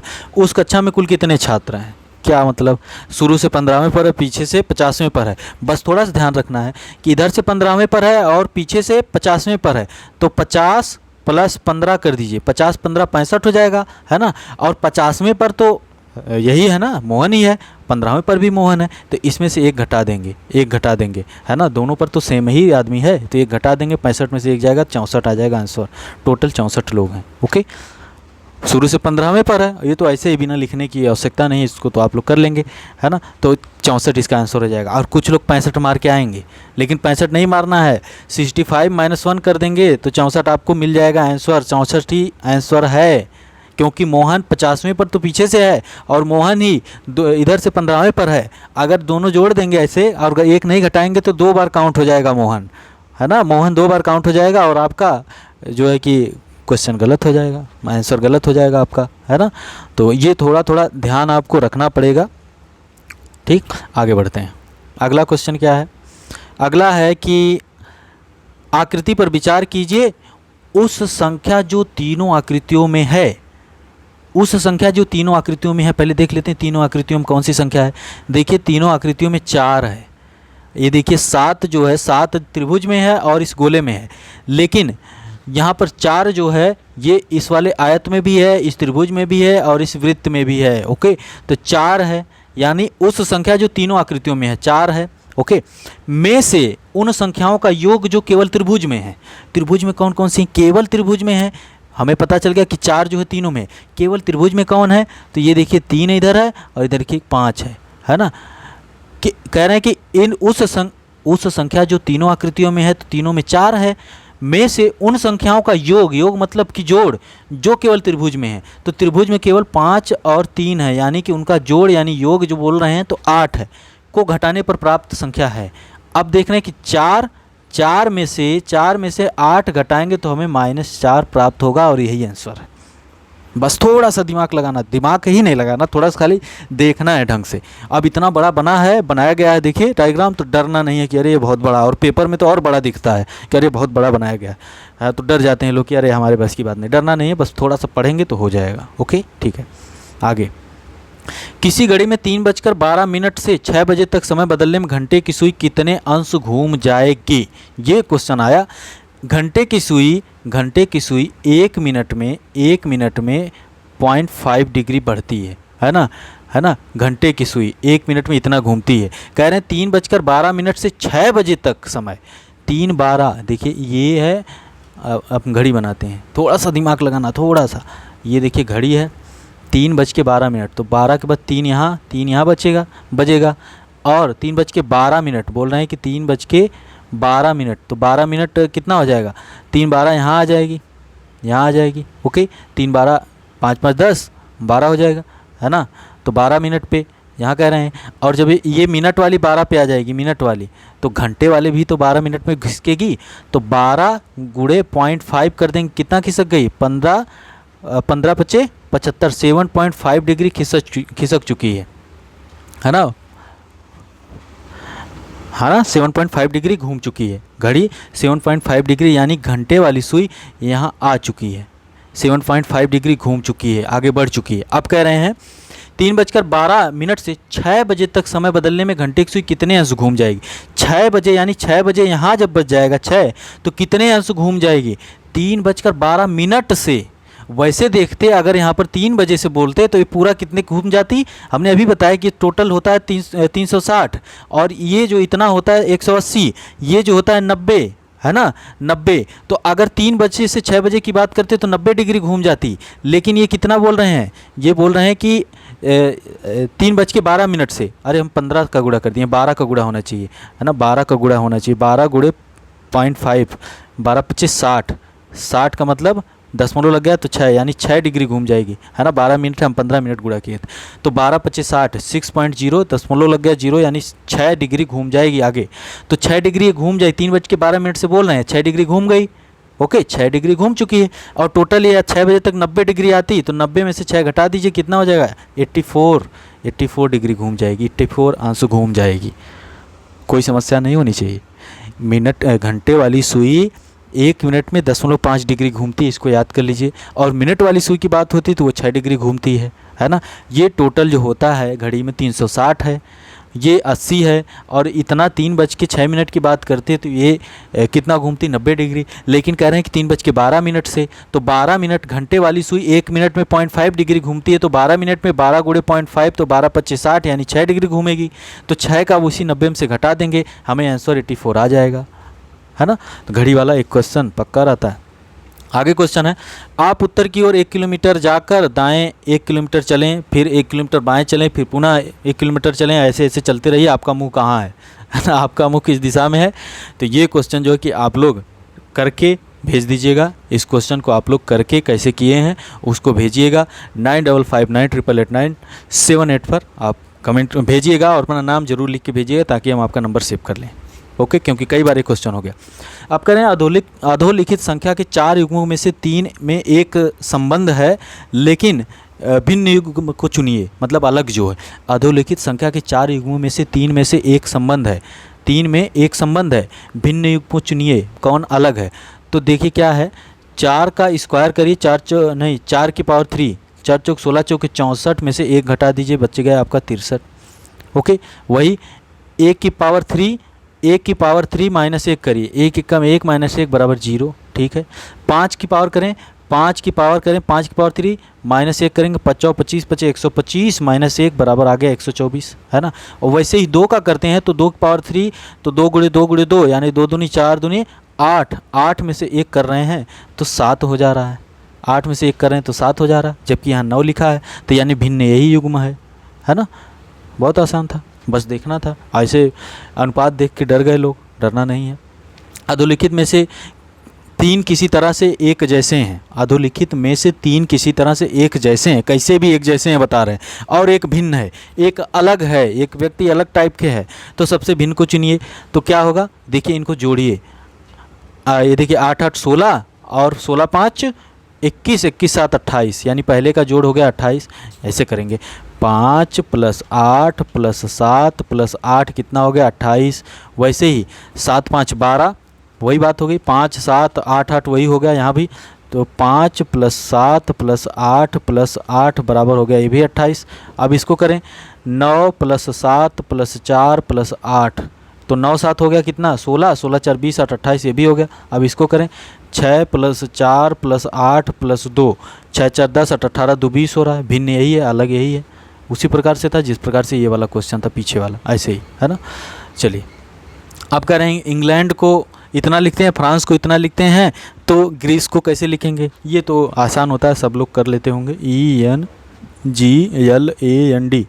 इंग्लैंड को लिख रहे हैं 1 2 3, यल को 4 और ए को 5, यन को 6, सॉरी ये यन को 2 लिख रहे हैं और फिर यहाँ पर 6 लिख रहे हैं, है ना। देखिए इसी में कंफ्यूज हो जाएंगे लोग। FRANCE फ्रांस को लिख रहे हैं 7 8 5 2 9 1, फ्रांस को लिख दिए। तो कह रहे हैं कि ग्रीस को क्या लिखेंगे। देखिए जी कितने पे है 3, आर कितने पे है, आर कहीं है, आर देखिए 8, डबल ई कितने पे 1 1 1 1, सी कितने पे है, सी है 9 पे, ओके, ई कितने पे है 1 पे है, तो 38 11 91, 38 11 91 आंसर हो गया, है ना। 38 19 91 भी है, 91 है ना। तो इस प्रकार से कंफ्यूज नहीं होना, ध्यान देना, यही थोड़ा थोड़ा चीज़ें इसमें भी फंस जाते हैं लोग। अब देखिए ये क्वेश्चन जो है कह रहे हैं कि ए बराबर भाग वाला चिन्ह है, भाग यानी वही ए बराबर भागे दिया है, बी बराबर प्लस कर दिया है, सी बराबर माइनस कर दिया है, डी बराबर एक्स कर दिया है, डी बराबर गुणा कर दिया, एक्स नहीं गुणा, है ना, गुणा वाला चिन्ह है, मल्टीप्लाई वाला। तो कह रहे हैं कि इस प्रकार से इसको सॉल्व करिए। देखिए ये क्वेश्चन अगर पहले वाले ऑप्शन से शुरू करेंगे तो आपको बहुत समय लग जाएगा, और समय लग जाएगा तो फिर दिक्कत हो जाएगी, और इसलिए सबसे छोटा वाला उठाइएगा, और यही आंसर है। देखिए 108 सबसे छोटा वाला पहले उठाइएगा, क्योंकि इतना भी टफ कैलकुलेशन नहीं करवाना चाहता यूपीपीसीएस। 108 सी है, सी को क्या कर दिया माइनस, माइनस 72, 108 में से 72 घटाते हैं तो हमें कितना प्राप्त होता है 28 8 36 प्राप्त होता है। वैसे ही 78 सी 42 है, तो 78 78 माइनस 42, सी का मतलब माइनस है, तो 8 में से 2 गया तो 6, 7 में से 4 गया तो 3, यानी 36, ये दोनों बराबर हैं और ये सही है। तो निम्नलिखित में से कौन सा एक सही है, ये सही है। और इधर बीच में जाएंगे तो कई और रूल लग जाएंगे। एक रूल होता है बॉडमास, जिसको बोलते हैं भागुजोग, भागुजोग, पहले भाग देते हैं, गुणा करते हैं, फिर जोड़ते हैं, फिर घटाते हैं, ये वाला भी क्वेश्चन आता है। ठीक, अब यहाँ पर देखिए निम्नलिखित पाई चार्ट में किसी परिवार के घरेलू बजट को दर्शाता है। घरेलू बजट दिया गया है कि ये जो है इतना इतना परसेंटेज जो है सब में ये खर्चा करते हैं, और जिनकी मासिक आय महीने की कमाई 30,800 रुपये है, और अलग अलग चीज़ों पे खर्चा हो जाता है, भोजन, ए भोजन, बी यातायात, सी वस्त्र, डी विविध खर्च, कुल मिला के 15 10 25 25 50 और 18 और 12 कितना हो गया, ये 30 हो गया। तो यानी ई जो होगा 20%, वैसे इसको निकालना नहीं है। पूछ क्या रहे हैं कि किराए पर, मकान किराए पर कितना खर्च होगा। मकान किराया कहाँ है, मकान किराया एफ कहाँ है, एफ देखिए यहाँ पर 15, यानी ये जो 15% है मकान किराया, एफ बराबर 15% निकालना है 30,800 का, कि मकान किराए पर कितना खर्च करते हैं। तो 30,800 गुणे 15% निकालना, 15/100 कर दीजिए, 0 0 कट गया, 308 गुणे 25 करिए, 308 गुणे 25 गुणा करना तो आना ही चाहिए। 8 5 40, 5 0 0 के 4, 5 3 15, 8 दूना के 16, 1 और 2 जीरो या 0 1, 3 दूनी के 6, 0 6 4 10 के 0, 1 लगा, 6 1 7 और 6 1 7, 7700। गलत आ गया क्या? गलत आ गया क्या? रुक जाइए 30,800 है ना, 30,800 है तो इसका कितना 25% निकालना है ना, 25%, 15% निकालना है, 25 हमने निकाल दिया, ये हमारी गलती हो गई। 30,800 का 15%, 15% है, मकान का पीएफ देखिए 15%, 15/100, 0 से 0 कट गया, 308 गुणे 15 हमने 25 में गुणा कर दिया, तो 8 25 40, 4 लगा, 5 जीरो या 0 4, 5 3 15, ओके, 1/8, 1 जीरो या 0 और 1 3 3 होता है ना, 0 8 4 12 और 5 1 6 और 3 1 4, 46 20, 46 20 रुपये, 4620, 4620 रुपये इनका मकान का खर्चा चल जा रहा है ना। सस्ता रूम मिला सस्ता रूम है, 4600 रुपये, 30,800 कमाई हो रही है, 4600 रुपये बाकी और खर्चा कर डाल रहे हैं। चलिए, आकृति में लुप्त संख्या है, लुप्त संख्या क्या है? देखिए आकृति क्या कह रही है, ऐसे ही जाइए, 7 दूनी 14 प्लस 1 यानी 14 प्लस 1 बराबर 15, 15 दूनी 30, 15 गुणे 2 प्लस 1, 15 दूनी 30 प्लस 1 यानी 31, 31 दूनी 31 गुणे 2 प्लस 31 दूनी 62 प्लस 1 63 हो गया। वैसे ही 63 गुणे 2, 63 गुणे 2 प्लस 1 बराबर 63 दूनी कितना हो जाएगा 60 120, 63 दूनी हो जाएगा 126 प्लस 1 बराबर 127, ओके। ऐसे ही 127 गुणे 2 प्लस 1 कर देंगे, 127 का गुणा 2 में कर देंगे, कितना हो जाएगा 27 दूनी 54, तो 254 प्लस 1 बराबर आ जाएगा आपका 255, 255 आंसर है ना। बहुत आसान था, ऐसे ये डायग्राम देख के डरना नहीं, थोड़ा सा दिमाग लगाना है। अब ये क्वेश्चन थोड़ा सा बड़ा होगा, इसमें देखिए क्या करना है, इसको इतने को इससे भाग देने पर शेषफल है, क्या शेषफल आएगा -3/2 x + 1 बराबर 0 करिए। अब x की वैल्यू यहाँ से निकाल लीजिए, तो -3 x/2 बराबर -1 हो जाएगा, माइनस माइनस से कट गया, x बराबर हो गया 2/3, x की वैल्यू 2/3 है, इसी की वैल्यू को यहाँ पर रख दीजिएगा और क्या आंसर आएगा ये हमें बता दीजिएगा। x की वैल्यू रख के सिर्फ सॉल्व करना है इसको, x की वैल्यू यानी 2/3 की पावर 3 -6, 2/3 की पावर 2 -2, 2/3 -4, यही करना है। इसको सॉल्व करके आप बताइएगा हमें क्या आंसर इसका आता है, इसको आपको बताना पड़ेगा। और नंबर जो बताएं 9559889788 पर आप जो है कि कमेंट करिएगा, मैसेज करिएगा, नाम लिख दीजिएगा, अगर पहली बार कर रहे होंगे तो नाम के साथ। एक चर के निम्नलिखित मानों की माध्यिका है, माध्यिका निकालना है, माध्यिका। देखिए माध्यिका माध्य बहुलक वाला एक फार्मूला हमने आपको बता दिया है कि बहुलक बराबर 3 माध्यिका -2 समांतर माध्य, 3 माध्यिका -2 समांतर माध्य होता है, ओके। अब ये फार्मूला यहाँ नहीं लगेगा, थोड़ा सा दिमाग लगाना। सबसे पहले इस प्रकार का जब क्वेश्चन है तो इसको आरोही क्रम, आरोही मतलब इंक्रीजिंग ऑर्डर में लिखते हैं। इंक्रीजिंग ऑर्डर में क्या लिखेंगे, जैसे सबसे छोटा 5 है, सबसे छोटा क्या है 5 है, फिर उसके बाद 8 है, उससे बड़ा 8 के बाद क्या है बड़ा 10 है, 10 के बाद 13 है, 13 के बाद क्या है 17 है, 17 के बाद 21 है, 21 के बाद 27 है, 27 के बाद 30 है, 30 के बाद 33 है, 33 के बाद 42 है, ओके हो गया। तो ये आरोही क्रम यानी इंक्रीजिंग ऑर्डर में लिख दिए। अब इसको काउंट करेंगे, 3 3 6 3 9 1 10। जब सम संख्या होती है, सम संख्या होती है तो फार्मूला लगता है कि n/2वां पद प्लस n/2 प्लस 1वां पद, 1वां पद बटे 2, है ना। तो n कितना है, अगर सम होगा हमें पता चला कि n बराबर 10 है, n बराबर 10 है, ओके। संख्या काउंट किए तो ये 10 हैं, n बराबर 10 है, ऐसा क्वेश्चन हम करवाए भी। तो n/2 यानी 10/2, 10/2 प्लस 10/2 का कितना हो जाएगा 10/2, ये भी 10/2 प्लस 1 ब्रैकेट रहने दीजिए बटे 2, 10/2 यानी 5वां, और ये 10/2 प्लस 1 यानी 5 प्लस 1 6वां, है ना, बटे 2। ऐसे इंक्रीजिंग ऑर्डर में लिख के, इंक्रीजिंग ऑर्डर में लिख के कितनी हैं 10 हैं, तो 10 यानी 10 सम संख्या है। तो सम संख्या वाला फार्मूला है कि n/2वां पद प्लस n/2 प्लस 1वां पद बटे 2। तो 5वां यानी ये माध्यिका वाला है, माध्यिका यहीं से निकल जाएगी। 5वां कौन सा है, इधर से काउंट करिए 1 2 3 4 5, 5वां कौन सा 17 प्लस 6वां कौन है 21, 21 ओके बटे 2। 17 और 21 कितना हो जाएगा? 17 और 21 कितना हो जाएगा? 17 एक 18 20 यानी 38 बटे 2। 38 में 2 से भाग देंगे तो 19 दूनी 38 होता है, 19 हो जाएगा आंसर, 19 आपका आंसर है। ओके देखिए अगर यहाँ पर बहुलक पूछता, बहुलक सीधे निकालना होता तो आपको सीधे सीधे यहाँ पर जितना जो सर्वाधिक बार आया तो वो निकाल लेते। अगर आपको माध्यिका बहुलक समांतर माध्य मतलब बहुलक और माध्यिका दिया रहता तो आप पहला वाला फार्मूला लगाते कि बहुलक बराबर 3 माध्यिका माइनस 2 समांतर माध्य, तो जो भी निकालना होता है निकाल लेते। लेकिन यहाँ पर ये दिया कह रहा है कि माध्यिका क्या होगी, तो माध्यिका हमने काउंट किया है 10 है, तो हमें ये फार्मूला लगेगा n/2वां पद प्लस n/2 प्लस 1वां पद बटे 2। ओके और यहाँ पर ये जो संख्याएं दी गई हैं इसको हम इंक्रीजिंग ऑर्डर में लिखेंगे। n/2 है यानी 5वां प्लस 6वां, 5वां यही वैल्यू रखेंगे, इसको जोड़ के आगे नहीं वैल्यू रखनी है, यहीं पे वैल्यू रखनी है। तो 5वां हमने गिना है तो काउंट किया तो 17 और 6वां 21 आया। 17 और 21 कितना आ गया? 38 हो गया, 38 बटे 2 19 आपका आंसर आ गया है ना। आसान है ना। चलिए आगे बढ़ते हैं। किसी अनुपात में 25% एल्कोहल को 50% एल्कोहल में मिलाया जाए तो मिश्रण में 40% एल्कोहल हो जाए, किस अनुपात में मिलाया जाए? देखिए ये आसान वाले क्वेश्चन है, जो मिलाने वाले में थोड़ा सा टफ क्वेश्चन, वैसे यूपीपीएससी टफ अगर पूछेगा तो आप फंस जाओगे। और कोई भी क्वेश्चन हो एग्ज़ाम में सबसे बड़ी अच्छी ट्रिक ये होती है कि अगर जिस क्वेश्चन में आप फंस रहे हैं तो उसको छोड़ के आगे बढ़ जाइए, नहीं तो वहीं पर आपका दिमाग ख़राब होगा और अगले क्वेश्चन आसान क्वेश्चन भी आप गलत करोगे, है ना। सीसेट में तो विशेष कर ध्यान रखिएगा क्योंकि 33 ही आपको करना है, किसी में फंसने की आवश्यकता नहीं है ना। तो ये देखिए इस प्रकार से होता है। 25% एल्कोहल ऐसे लिखिए 25%, इधर लिखिए 50%।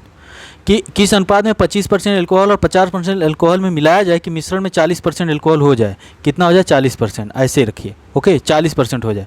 अब इसको 50 में से 40 करेंगे 10 और 25 में से 40 घटाएंगे तो 15, तो 10:15 हो जाएगा। कितना? 10:15 ये हो जाएगा। 2 से आप 10/15 अनुपात का मतलब यही है ना, 10/15 है, तो 5 से काट दीजिए, 5 दूनी 10, 5 3 15, तो 2:3 में आ गया। यही है ना, ये आसान वाले में है, ये इसका रूल होता है। देखिए क्या है कि किस अनुपात में 25% एल्कोहल और 50% एल्कोहल को मिलाया जाए कि मिश्रण में 40% एल्कोहल हो जाए। तो इसको 25 इधर लिखिए, 50 इधर लिखिए और इधर 40% हो जाए जो यहाँ लिखिए, और 50 में से 40 घटा दीजिए 10 और 25 में से 40 घटा दीजिए तो 15, है ना। अब इस यही अनुपात हो गया 10:15, है ना, यही हो गया। उसको जब हम कट किए तो 2:3 आ गया है, 2:3 आंसर आ गया है। आसान वाले क्वेश्चन ऐसे होते हैं, आसान अगर पूछा जाए तब ये कर दीजिएगा पट्टे से, है ना। चलिए, चीनी के दाम में 60% की बढ़ोतरी हो गई, ये क्वेश्चन बहुत ही आसान है। फार्मूले पे अगर आप रख दिए, है ना, तो फार्मूले पे अगर रख दिए तो आप तुरंत निकाल दोगे। इसका फार्मूला अभी हम बताते हैं। चीनी के दाम में 60% की बढ़ोतरी हो गई, उसे पुराने दाम पर लाने के लिए उसकी कीमत में कितने प्रतिशत कमी की जानी चाहिए। जब कमी की बात होती है तो यानी परसेंटेज कमी वाला फार्मूला होता है R/100 प्लस R इंटू 100 और ये परसेंटेज में, है ना। तो ये फार्मूला होता है। कह रहे हैं कि चीनी के दाम में 60% बढ़ोतरी हो गई है तो उसे पुराने दाम पर लाने के लिए उसकी कीमत में कितने प्रतिशत कमी की जानी चाहिए। बस R कितना है? 60/100 प्लस 60/100। ओके, ये हो गया 60/100/160, है ना। 160 हो गया, 160 हो गया, ये 60/160 हो गया, जोड़ दिए तो ये 0 0 कट गया। अब आगे जब हम इसको सॉल्व करेंगे तो क्या हो जाएगा? ये देखिए ये हो गया 600/16, 16 से भाग देंगे, इसमें डिवाइड करेंगे, या फिर और छोटा कर लेते हैं, और कर देते हैं छोटा। देखिए क्या होगा, और छोटा करेंगे 2 से पहले काट दो, छोटा करने के साथ 2 से काट दिया करिए। तो 2 से काटेंगे तो ये 300 हो जाएगा और नीचे 8 हो जाएगा, है ना। फिर 2 से काट दीजिए तो 150 हो जाएगा, नीचे 4 हो जाएगा। फिर 2 से काट दीजिए 75/4 हो जाएगा, 75/4। ये अब इससे छोटा नहीं होगा, अब दशमलव में आएगा। अब यहाँ पर एक आपका लिखा है कि 37.5, तो 37.5 कैसे लिखेंगे? 37 और 1/2, ये है ना 37.5, तो 37.5 यही है ना। 75 को 4 से भाग दे दीजिए, सॉरी यहाँ पर 2 हो गया ना, 2 हो गया, 75/2 है। तो 75 कितना होता है?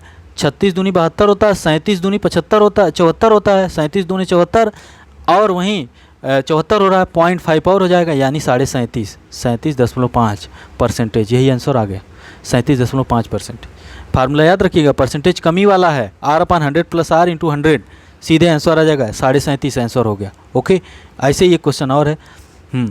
ए की मासिक आय बी की मासिक आय से 40% अधिक हो तो बी की आय बी की आय ए की आय से कितने प्रतिशत कम है। अब देखिए कम की बात हो गई, कमी की, परसेंटेज कमी, परसेंटेज कमी। अब वही R upon 100 plus R into 100, ये आएगा परसेंटेज में, है ना। तो ए की आय से कितने कम है, 40% बढ़ाए हैं तो 40 वाला लग जाएगा यहाँ पर। कैसे लगेगा, अब देखिए ये आर कितना है 40 बटे 100 प्लस 40 गुणे 100, है ना।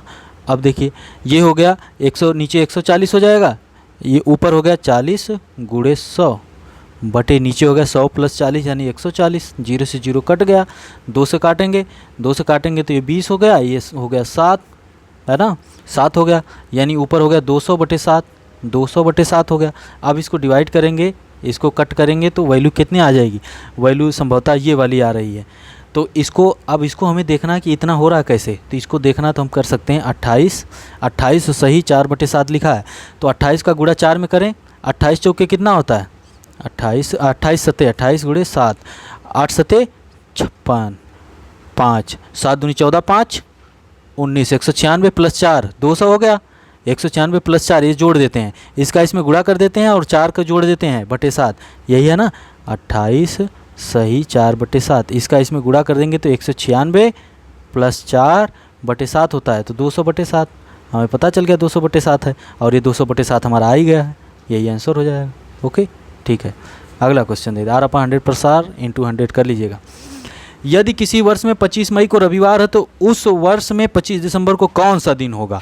ये देखिए एक ही वर्ष की बात हो गई है, बात एक ही वर्ष की हो गई है तो थोड़ा सा यहाँ पर अलग टाइप से लग जाएगा। अलग टाइप अगर कहता है कि 25 मई को रविवार है, 25 मई को इस वर्ष रविवार है तो अगले वर्ष कौन सा वार होगा, कौन सा दिवस होगा, तो आप निकाल लेते। अगर लीप वर्ष नहीं आगे होता तो आप निकाल लेते सीधे सीधे।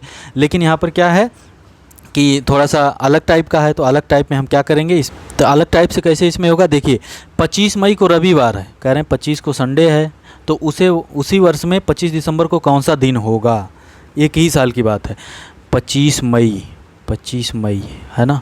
अब देखिए एक यहाँ पर और रूल लगता है, देखिए 0 पर मानते हैं, 0 अतिरिक्त दिन होता है तो हम लोग रविवार मानते हैं, 1 होता है तो सोमवार मानते हैं, 1 पर सोमवार, 2 होता है तो मंगलवार होता है, ऐसे करते चले जाते हैं, 3 होता है तो बुधवार, 4 होता है बृहस्पतिवार, है ना, ऐसे करके चले जाते हैं 6 तक। ओके, तो अब यहाँ क्या है कि 25 मई को रविवार है, 25 को रविवार है तो मई 31 की होती है, मई का महीना 31 का होता है तो बचा कितना 6 दिन बचा। ओके, प्लस करिए, अगला जून जो होगा 30 दिन का होगा, प्लस जुलाई जो होगी 31 दिन की होगी, अगस्त भी 31 का होगा, फिर जुलाई अगस्त सितंबर कितना 30 का, फिर 31 का, फिर 30 और 25 दिसंबर तक जाना है, 25 दिसंबर तक, है ना।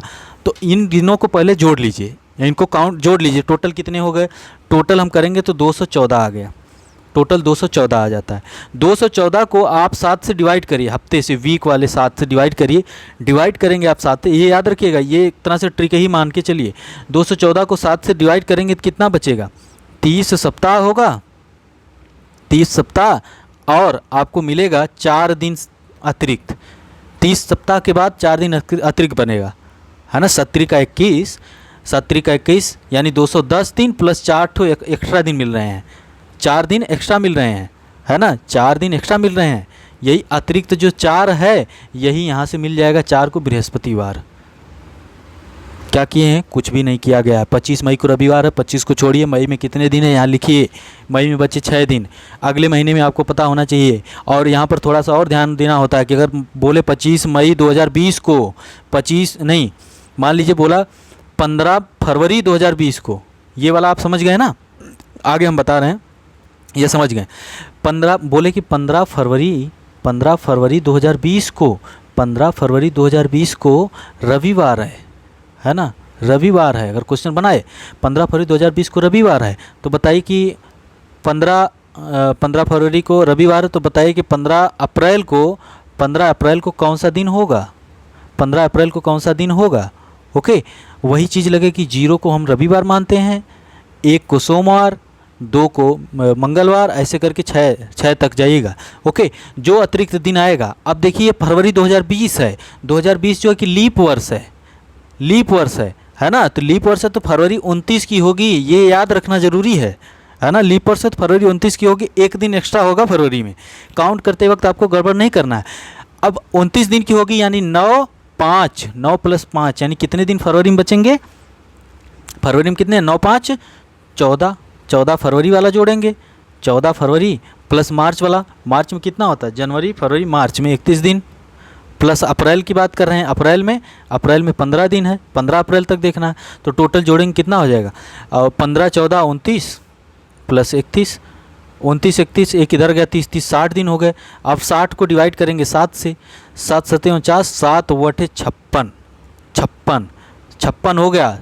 यानी कि 8 सप्ताह 4 दिन शेष बच रहे हैं, 4 दिन शेष बच रहे हैं, है ना। 60 8 7 56 हो गया, 4 दिन शेष बच रहे हैं। तो 4 नंबर पे कौन सा दिन आता है? बृहस्पतिवार। अभी हम बताएं कि 0 पे रविवार, 1 पे सोमवार, 2 पे मंगलवार, 3 पे बुधवार, 4 पे बृहस्पतिवार, 4 पे बृहस्पतिवार। तो बृहस्पतिवार वहाँ भी आंसर हो जाएगा, है ना। इस प्रकार से करिएगा।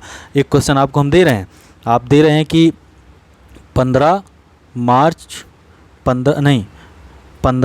फरवरी 2016 को सोमवार है, मान के चलिए आप 15 फरवरी 2016 को सोमवार है ना। तो 15 नवंबर 2016 को कौन सा दिन होगा बताइएगा, है ना। ये ज़रूर बताइएगा, ऐसे ही होता है। ठीक, चलिए आगे बढ़ते हैं। किसी क्रिकेट मैच में गोपाल सीट 253 पर बैठता है, गोपाल 253 पर बैठता है। रीना गोपाल की दाईं ओर सीट 254 पर बैठी है। 253 पर गोपाल है, रीना जो है 254 पे बैठी है, दाहिनी ओर 254 बैठी है। गोपाल के बाएं रमन बैठा, यानी बाएं रमन बैठा 252 पे बैठा है। इशिता रमन के बाएं बैठी है। अब इस रमन के बाएं इशिता बैठी है, 251 पे बैठी है। इशिता की सीट बैठी है किस सीट पर? तो 251 पर ही बैठी है। आसान क्वेश्चन है। देखिए बड़ा सा लिखा गया है, तो आपको लगेगा अरे जिन लोगों की मैथ वगैरह वीक है, मैथ रीजनिंग वीक है, उनको लगेगा कि अरे इतना बड़ा कैसे हो पाएगा, इतना बड़ा क्वेश्चन ही लिखा है तो इसका आंसर ही बहुत बड़ा होगा। कुछ नहीं था उसमें, है ना। अधोलिखित सारणी में लुप्त संख्या है, लुप्त संख्या की बात कर रहे हैं यहाँ पर। अब देखिए इसमें क्या है, 5 + 17 + 9, 5 17 9 कितना हो गया? 17 5 22 हो गया, और 22 9 हो गया 29, 22 9 29 हो गया, 31 हो गया, 31 हो गया, 22 9 31 हो गया। 3 + 21 + 7 कितना हो गया? 7 3 10, और 21 और 10 हो गया 31। वैसे ही 7 + 16 + 8, 8 7 15, 15 16 31, और यहाँ पर 6 है और 10 है, और यहाँ पर यक्स मान लेते हैं, बराबर कितना है? 31। ये पता हो गया हमें कि 31 ही आना चाहिए। तो अब इसको सॉल्व करिए। 16 + x = 31, तो x = 31 - 16, 31 - 16, 31 में 16 घटाएंगे कितना हो जाएगा? 15 हो जाएगा। 15 आपका आंसर आ जाएगा। कुछ नहीं था, आसान था, है ना। थोड़ा सा ध्यान देना बस। चलिए, कृष्णा अपने घर से 1 किलोमीटर पूर्व की ओर चला। अब ये तो हम लोगों का हो ही गया, इस प्रकार का क्वेश्चन तो कई हो गया। देखिए लेक्चर भी 1 घंटा 17 मिनट हो गया, पता भी नहीं चला हमें। ठीक है, तो देखते हैं यहाँ तक कौन आया है, कौन महारथी है। अफरोज होगा या फिर राजमणि राय, दोनों लोग तो ज़रूर होंगे। एक क्वेश्चन पूछते हैं कि भारत के कौन कौन से उपराष्ट्रपति लोग हैं, मतलब थे, जो निर्विरोध चुने गए थे। कौन कौन से उपराष्ट्रपति थे, उनकी संख्या कितनी थी, कौन कौन लोग थे जो निर्विरोध चुने गए थे? कमेंट करिएगा। ये क्वेश्चन तब हम समझेंगे यहाँ तक आपने देखा है, हम तो अपनी मेहनत कर ही रहे हैं, बता ही रहे हैं। हाँ, ये क्वेश्चन भी आप ही को करके वो देना है, आप करके भेजिएगा 95598889 पर 78 पर। अब यहाँ पर ये क्वेश्चन है 30 40 15 20, इतनी वैल्यू रखी है। देख के डर गए यार, ये हमारे बस की बात नहीं है। कुछ लोग होते हैं, देखिए 30 का आधा करेंगे तो 15 हो जाएगा, और 40 का आधा करेंगे तो 20, यही लिखा है। 36 का आधा करेंगे तो कितना हो जाएगा? 18, 28 का आधा करेंगे तो 14 हो जाएगा, 18 14 हो गया। 40 का आधा करेंगे तो 20, 20 का आधा करेंगे 10, यही हो गया। और यहीं 50 का आधा करेंगे 25, 22 का आधा करेंगे 11, 25 11 आंसर। ठीक, चलिए। हाँ, ये देखिए रेलगाड़ी वाला एक क्वेश्चन रहता ही है, रेलगाड़ी वाला। ध्यान से देखते हैं, आराम से देखते हैं। कह रहे हैं कि 36 किलोमीटर प्रति घंटा की चाल से 110 मीटर लंबी रेलगाड़ी चल रही है, उसे 132 मीटर लंबे पुल को पार करने में कितना समय लगेगा? अब पूरी दूरी की बात करें, 110 मीटर तो लंबा पुल है, अरे रेलगाड़ी ही है। रेलगाड़ी का जब पिछला डिब्बा एकदम ख़त्म हो जाएगा तभी ना बोलेंगे। तो 110 मीटर लंबी रेलगाड़ी है और 132 मीटर जो है कि लंबा पुल है, तो टोटल करेंगे तो कितना हो जाएगा? 200, 132 200 हो गया तो 32 10 42 242 हो गया। कितना हो गया? 242 मीटर हो गया। ओके, 110 प्लस 132 242 मीटर हो गया। ये मीटर में दिया है और ये जो किलोमीटर में है, तो किलोमीटर प्रति घंटा को मीटर प्रति सेकंड में बदलने के लिए 5/18 से गुणा करते हैं। याद रखिएगा, 5/18 से किलोमीटर प्रति घंटा को मीटर प्रति सेकंड में बदलने से गुणा करते हैं, 5/18 से बदलने के लिए।